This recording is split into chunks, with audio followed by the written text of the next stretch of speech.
शांति। 9 अगस्त 2023 प्रातः मुरली। ओम शांति। बाप दादा मधुबन। आज बाबा ने सुनाया, मीठे बच्चे। बाबा ने कहा, मीठे बच्चे, ज्ञान की धारणा तब होगी जब देही अभिमानी बनेंगे। देही अभिमानी बनने वाले बच्चों को ही बाप की याद रहेगी।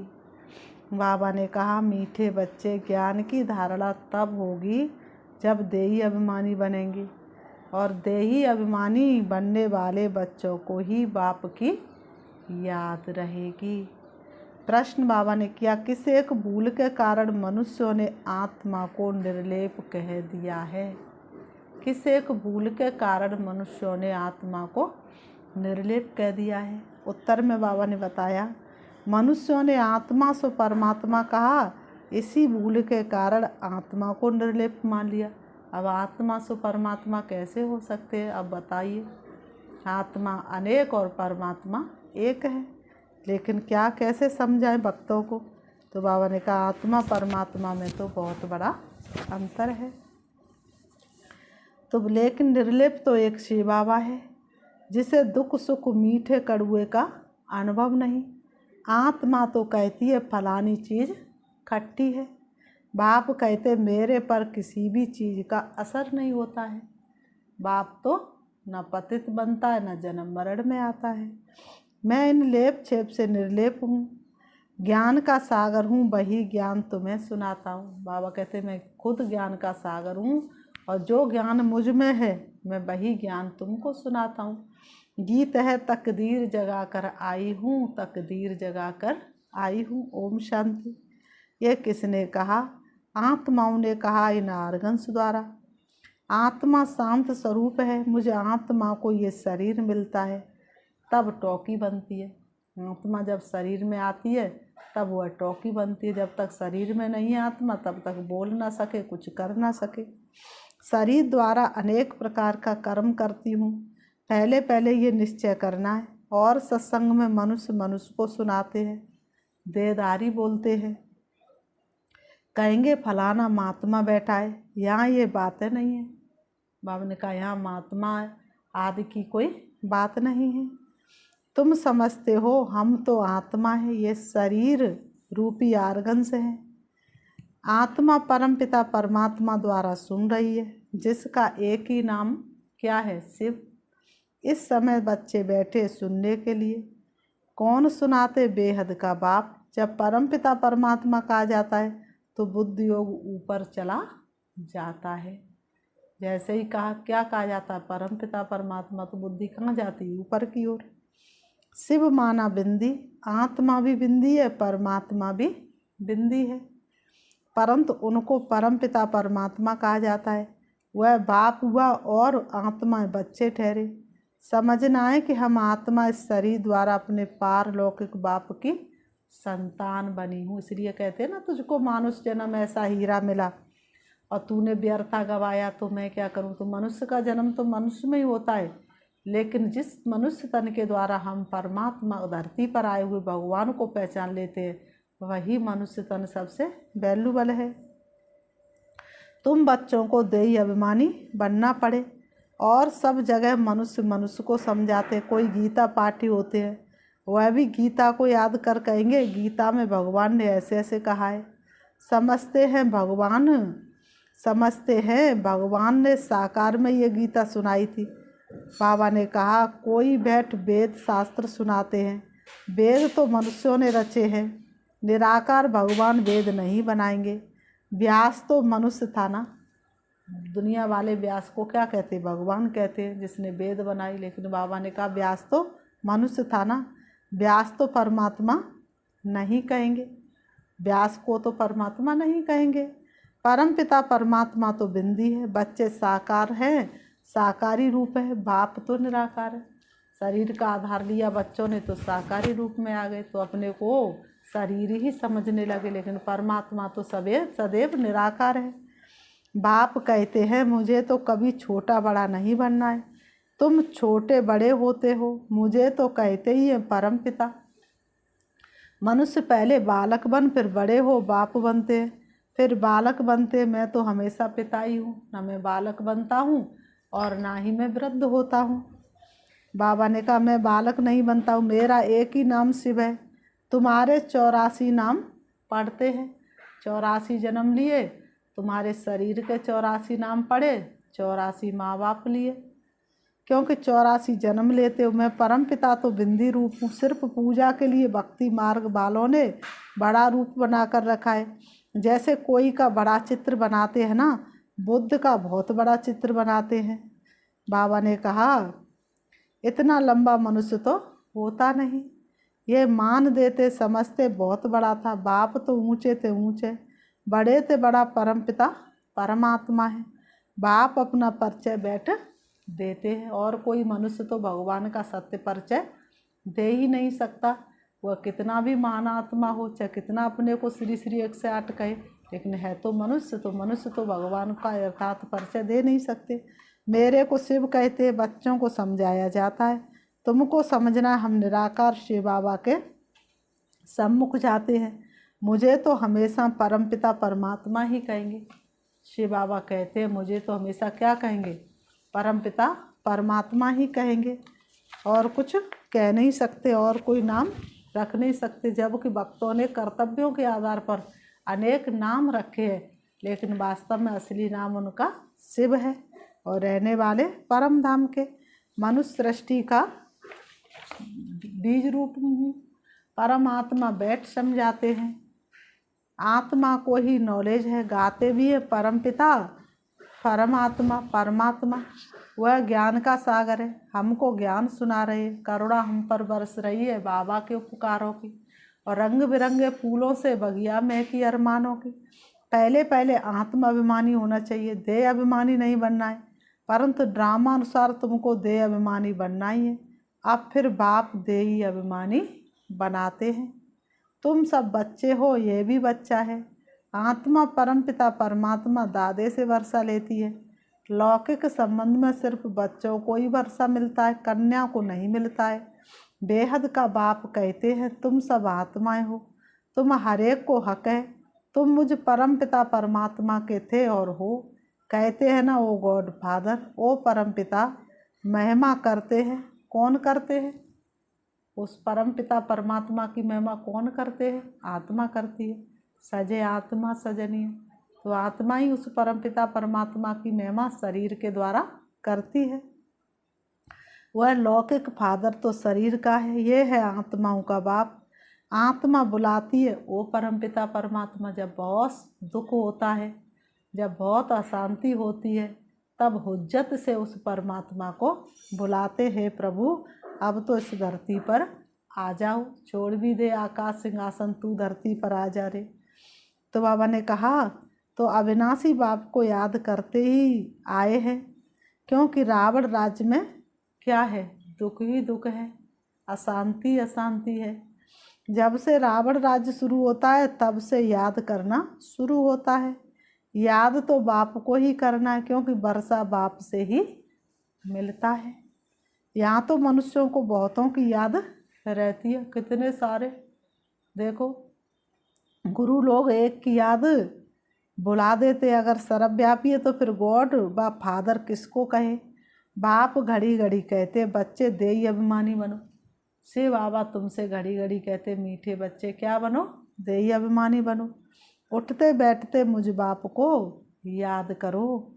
समझो हम श्रीमत पर चल रहे हैं, मैं आत्मा खा रही हूँ बाबा की याद में।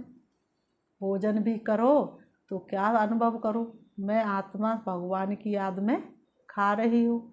एक एक टुकड़ा बाप की याद में स्वीकार करो तो वह टुकड़ा भी बहुत शक्तिशाली बन जाएगा। याद से विक्रम विनाश होंगे, मंजिल में है बड़ी भारी। योग कोई मौसी का घर नहीं है।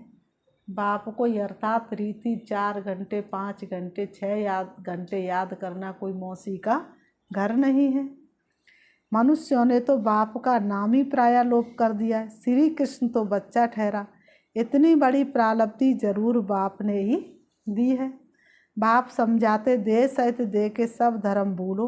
ये नाम तो सब बाद में रखे गए हैं, तो ये समझना है कि परमपिता परमात्मा द्वारा हम ये नॉलेज पढ़ रहे हैं। बाबा की मुरली जैसे ही शुरू हो तो क्या देखना है, सामने कोई भी सुना रहा है तो उनकी ब्रकुटी में क्या समझना है, बाप ही तो सुना रहा है। और कोई ऐसे स्कूल नहीं है जहाँ समझे कि हम आत्मा हैं। तुम जानते हो पहले सतो प्रधान थे, फिर सतो रजो तमो में आते हैं। खाद आत्मा में पड़ती है, मेरे में तो कभी खाद नहीं पड़ती है।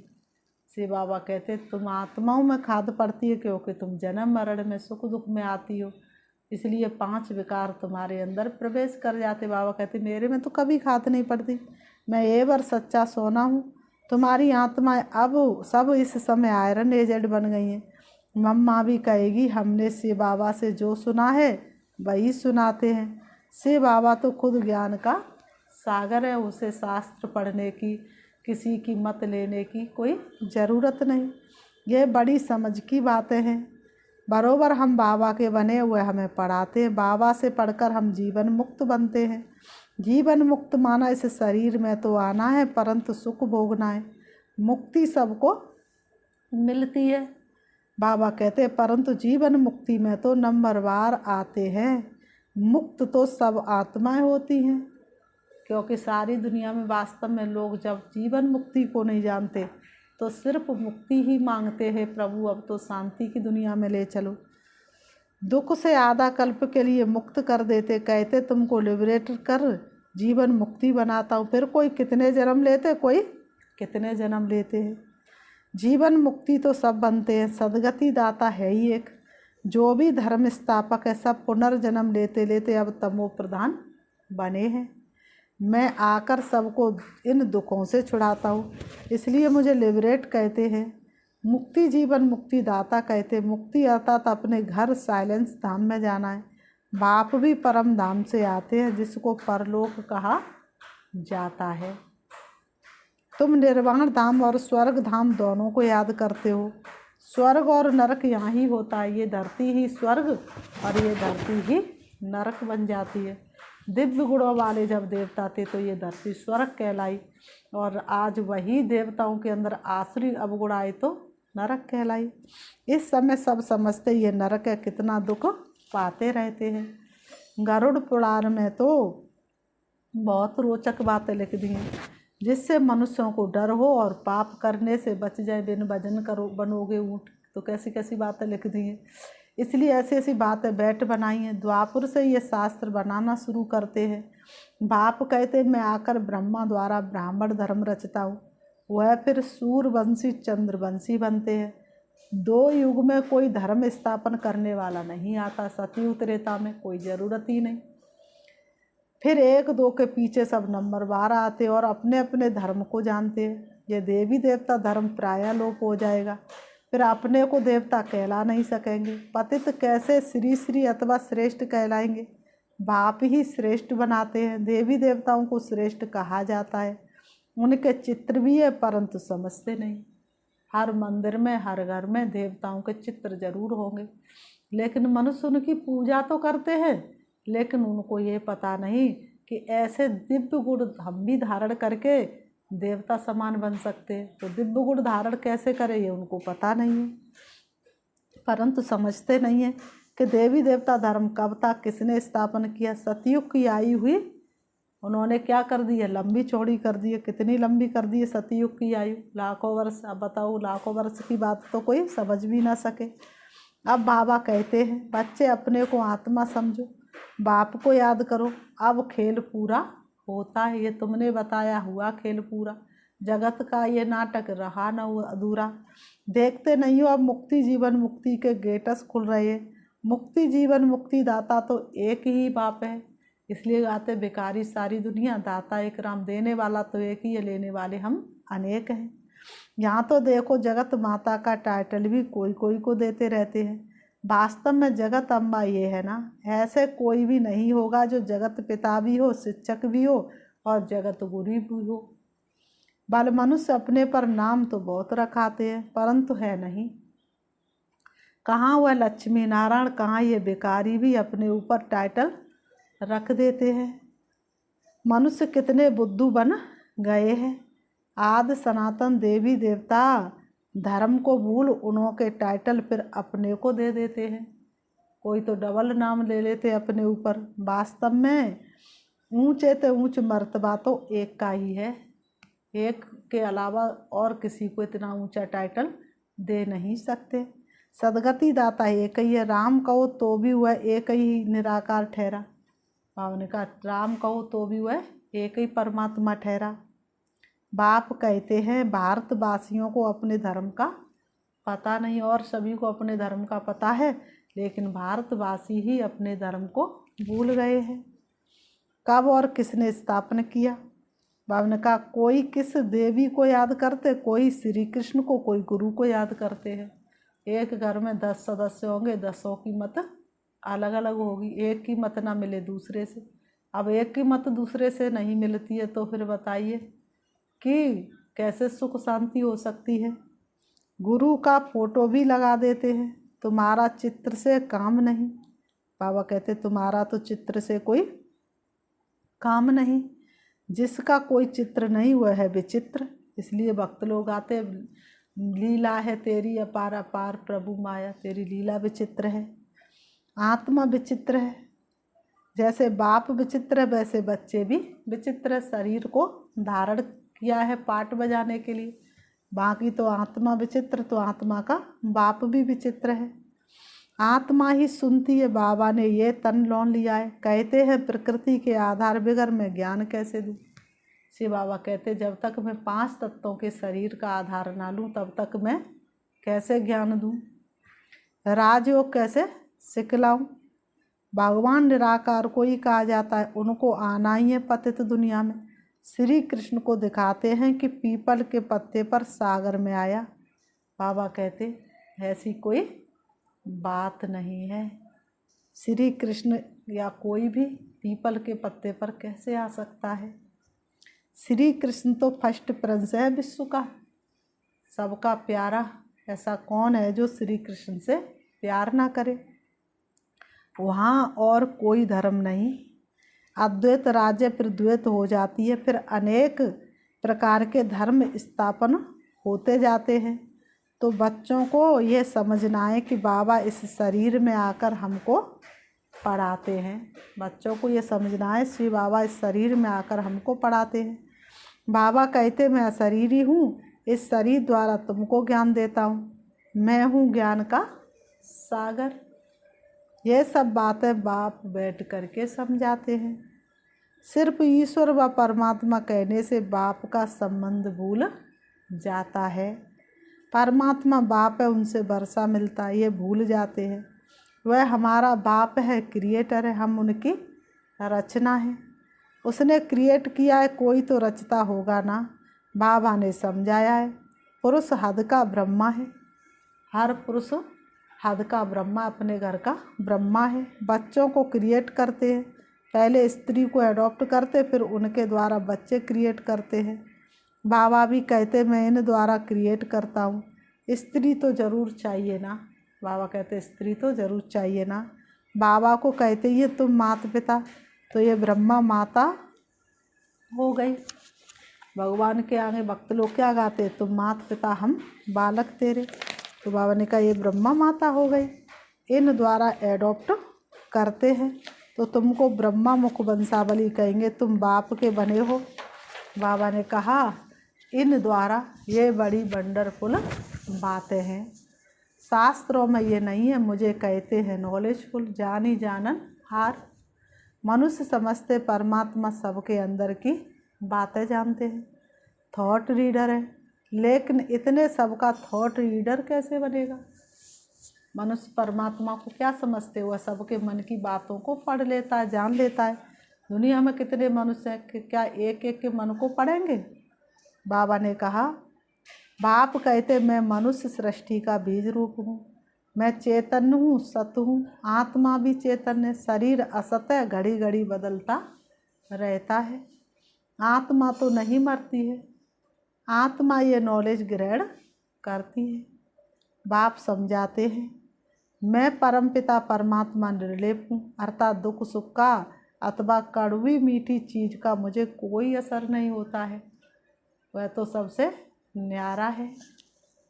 मैं इन लेप छेप से निर्लेप हूँ, न पाप का न पुण्य का, ज्ञान का सागर हूँ। मनुष्य फिर कहते हैं कि आत्मा निर्लेप है, क्योंकि आत्मा सो परमात्मा एक है। एक ने कहा, बस उसके पीछे फॉलो करते रहते हैं। बाप कहते हैं मैं निर्लेप हूँ। शिव बाबा कहते बच्चों सिर्फ मैं निर्लेप हूँ।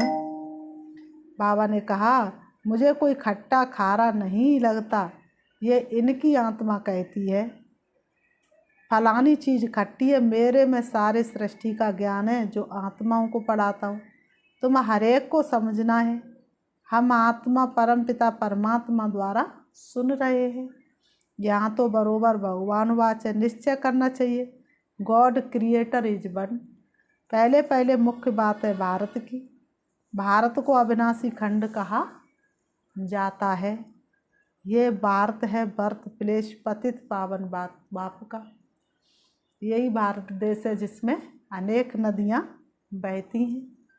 ये बहुत ऊंच खंड है, यहाँ लक्ष्मी नारायण की राजधानी होगी। ये तुम जानते हो कि बाप फिर से देवी देवता धर्म की सैंपलिंग लगा रहे हैं और हम उनके मददगार हैं। जो इस धर्म के होंगे वही आकर बरसा लेंगे। इसको सैंपलिंग कहा जाता है। बाबा ने समझाया, देही अभिमानी बनना है। बाबा हमको पढ़ा रहे हैं, हम इन कानों से सुनते हैं और पढ़ते हैं और पढ़ाते हैं। फिर बाबा ने कहा अच्छा, मीठे मीठे सिकीलते बच्चों प्रति माता पिता बाप दादा का याद प्यार, और गुड मॉर्निंग रूहानी बाप की, रूहानी बच्चों को नमस्ते। हम रूहानी बच्चों की रूहानी बाप दादा को याद प्यार और नमस्ते नमस्ते नमस्ते नमस्ते। धारणा के लिए मुख्य सार नंबर 1, चित्र को भूल विचित्र बन, विचित्र बाप को याद करना है। चित्र को भूल विचित्र बन, विचित्र बाप को याद करना है। देह सहित देह के सब धर्मों को बुद्धि से भूलना है। देही अभिमानी हो रहने का अभ्यास करना है। नंबर 2, देवी देवता धर्म का सैंपलिंग लग रहा है, इसलिए पावन जरूर बनना है, दैवी गुण धारण करने हैं। वरदान, अलौकिक जीवन की स्मृति द्वारा वृत्ति स्मृति और दृष्टि का परिवर्तन करने वाले मर्जी बाबा। अलौकिक जीवन की स्मृति द्वारा वृत्ति स्मृति और दृष्टि का परिवर्तन करने वाले मर्जी बाबा। स्पष्टीकरण है, ब्राह्मण जीवन को अलौकिक जीवन कहते हैं। अलौकिक का अर्थ है लोक जैसे नहीं। दृष्टि स्मृति और वृत्ति सब में परिवर्तन हो। सदा आत्मा भाई भाई की वृत्ति व भाई बहन की वृत्ति रहे। हम सब आपस में एक परिवार के हैं। ये वृत्ति रहे और दृष्टि से भी आत्मा को देखो, शरीर को नहीं, तब कहेंगे मर्जीवा।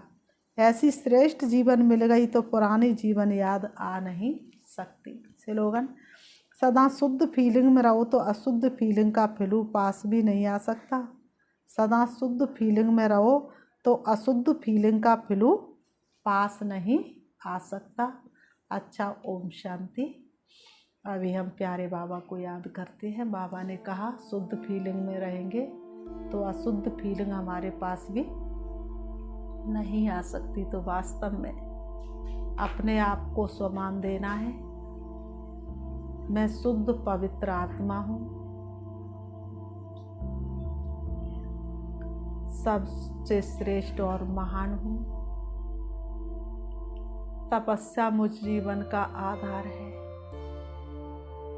मैं तपस्वी आत्मा हूँ, मैं तेजस्वी आत्मा हूँ। पवित्रता के सागर, सुख के सागर शिव बाबा की संतान हूँ, जो इस दुनिया से दूर, सुख दुख से दूर, पाप पुण्य से दूर परम धाम के रहने वाले हैं,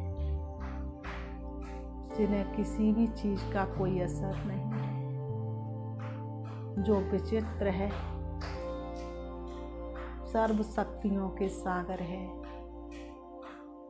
जैसे मैं आत्मा लाइट स्वरूप हूँ, वैसे ही मेरे पिता परमात्मा भी ज्योति बिंदु लाइट स्वरूप है, परम धाम के रहने वाले हैं, 5 तत्वों की दुनिया से दूर रहने वाले हैं।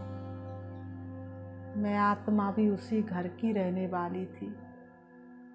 मैं सृष्टि रंगमंच पर पाठ बजाने आई थी। पाठ बजाते बजाते मैं अपने घर को, अपने पिता को भूल गई। इस सृष्टि रंगमंच पर प्यारे पिता ने ब्रह्मा बाबा के तन का आधार लेकर मुझे आत्मा को सत्य पहचान दी। अब मैं आत्मा उनसे मिलने के लिए उड़ रही हूँ। मन और बुद्धि से चली जा रही हूँ, चारों तरफ शक्तिशाली किरणों को फैलाती हुई पहुँच जाती हूँ अपने घर परम धाम, सर्व शक्तियों के सागर शिव बाबा के सन्मुख। मैं अपने दिव्य चक्षु से उनको निहार रही हूँ, देख रही हूँ, अपने भाग्य का वर्णन कर रही हूँ। मुझसे ज़्यादा भाग्यशाली भला कौन हो सकता है। स्वयं पिता परमात्मा ने मुझे अपना बनाया, सृष्टि के आदि मध्य अंत का ज्ञान देकर के मुझे त्रिकालदर्शी बनाया, तीनों लोकों का ज्ञाता बनाया। इससे ज़्यादा और क्या है। मुझसे ज़्यादा सर्वश्रेष्ठ दुनिया में और कोई भी नहीं। स्वयं सृष्टि का रचयिता, सर्व का दुख हरता, सुख करता बाप मेरा बन गया, मेरा हो गया। हर श्वास में वो मेरे साथ है। इससे ज़्यादा भाग्य और क्या हो सकता है। शिव बाबा से मैं शक्ति लेकर आत्मा वापस आ रही हूँ। परम धाम से नीचे सृष्टि रंगमंच पर आ रही हूँ। आ जाती हूँ मैं सृष्टि रंगमंच पर। आकर के दोनों भ्रमों के बीच भ्रकुटी में विराजमान हो जाती हूँ। ओम शांति।